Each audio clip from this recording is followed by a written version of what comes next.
कैसे इस घटना हुई? नेशनल हेराल्ड केस को लेकर भारत सरकार ने अपनी तरफ से कोई कसर नहीं छोड़ी।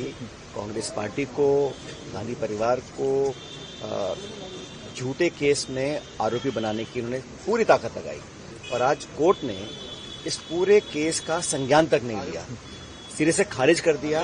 और मुझे लगता है कि ये जो न्यायपालिका में हमारा भरोसा था ये उसका परिणाम है। और तथ्यहीन आरोप लगाकर छवि को बदनाम करने की जो नाकाम कोशिश बीजेपी लगातार कर रही है, ईडी को लेकर, सीबीआई को लेकर, इनकम टैक्स को लेकर, सोनिया जी, राहुल जी, तमाम लोगों को उन्होंने मीडिया के अंदर बदनाम करने की कोशिश की। आज कोर्ट ने कहा कि जो आपके दस्तावेज आप दे रहे हैं, तथ्यों का हमने अध्ययन कर लिया और हम संज्ञान योग भी, मतलब कॉग्निजेंस भी नहीं ले रहे हैं, मतलब इसमें कोई दूर दूर तक सच्चाई से परे है। सिर्फ एक फैब्रिकेटेड आपने पॉलिटिकल बदला लेने के लिए, छवि धूमिल करने के लिए आपने आरोप तय किए थे। कोर्ट ने आज उसको एक तरह से खारिज कर दिया। तो ये दिखलाता है कि जो मीडिया में भाजपा के सरकार की जो कोशिश रही है कि कांग्रेस पार्टी को बदनाम करने, वो आज कोर्ट ने उसको सिरे से खारिज किया है। ये न सिर्फ सच्चाई की जीत है, लेकिन आने वाले समय में देश भी देखेगा कि मुद्दे डाइवर्ट करने के लिए कैसे सोनिया जी, राहुल जी को बार बार आपने कितना पीड़ा दी, कितना उन्हें नोटिस भेजे, कितनी पूछताछ कराने की कोशिश करी, लेकिन परिणाम ये निकला कि न्यायपालिका ने, भारत के लोगों का जो भरोसा है न्यायपालिका में, वो साबित हुआ है और सिरे से खारिज हुआ है। मैं इस निर्णय का स्वागत करता हूँ।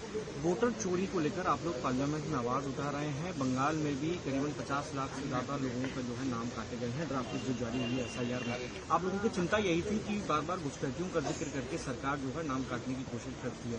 अभी तक उन सूचियों को भी जारी नहीं किया है कि कितने लाख, कैसे आप ये घुसपैठियों का नाम लेकर, कभी घुसपैठी हरियाणा में आ जाते हैं, कभी घुसपैठी महाराष्ट्र में आ जाते हैं, कभी बंगाल में आ जाते हैं। तो 11 साल से भारत सरकार ने कितने घुसपैठियों को देश से निकाला है। इस देश का जो नागरिक नहीं है, जो इलीगल तरीके से रह रहा है, मैं कहता हूं उसको तुरंत निकालना चाहिए। लेकिन 11 साल में कितने निकाले हैं? सिर्फ घुसपैठियों का नाम लेके भय दिखाकर जो चुनाव का नैरेटिव है उसको बदलना चाहते हैं।